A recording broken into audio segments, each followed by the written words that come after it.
give me your day-to-day. Are you still helping make the candles? I do not. No. When did you step away from that? Last summer, probably. So it was just last summer. Yeah, so it's probably been just about a year. Is that hard? When we didn't have processes, yes. Then we built processes, and it was a lot easier because then they knew how to make it the exact same way I could. Yeah. And now it's so nice because I can say, hey, we need to do these 5 updates or make this better, and it's just off my plate. And it's not even something I have to worry about, and I can actually go home and go to sleep before 1 a.m. Right. So that's really nice. Yeah. And then we've just been delegating little stuff at a time, just to different people. Yeah.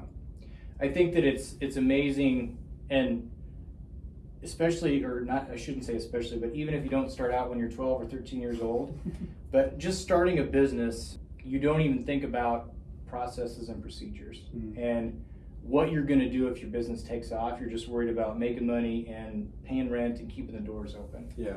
But you realize how important it is when you get in the middle of your business and you realize that you need to hire people and bring on processes, but you don't have time for it because business is booming and you wish you would have done it sooner.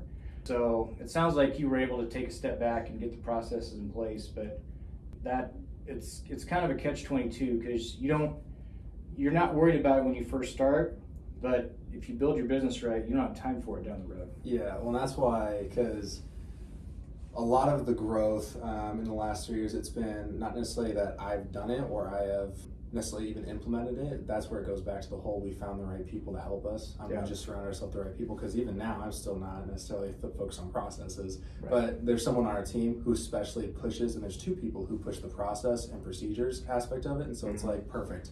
You guys take it, you guys understand it, go with it, and then I'll just be able to approve it. So it kind of goes back to the whole surround yourself with the right people. Yeah. So you can go out and bring business in. Yeah, because I mean, especially as a small business, you have to do all the admin stuff, but you also, which I hate that this is true, but you are the only person that can sell your business the best. So whether you're a product, service, or anything, if you can get the owner in front of the person, they're going to feel like it's the best thing ever, and they're going to want to buy. Yeah. And so you have to be on the road, selling in person, taking the phone calls, doing all this stuff, while you still have to go home at 9 o'clock at night and do all the admin stuff and juggle everything else. Yeah. And so that's where that aspect comes in. So being able to delegate the rest out is very important as a small business. Was that hard for you to delegate? Yes. Yeah? Very hard, because I didn't even know how to. Yeah. I was like, I just get it done in 2 seconds, like keep moving and everything else, and then stepping back and being like, okay, no, long term you have to delegate these things out so it's not even on your plate. Right. It's probably one of the hardest things. I think a lot of people struggle with that. Yeah. I do. Yeah. Certain things I really do, and I'm trying to get better about it, but when you realize, I heard someone say one time that no one will love it as much as you do. No one will love your small business as much as you do. Yeah. And that's a hard fact to hear, but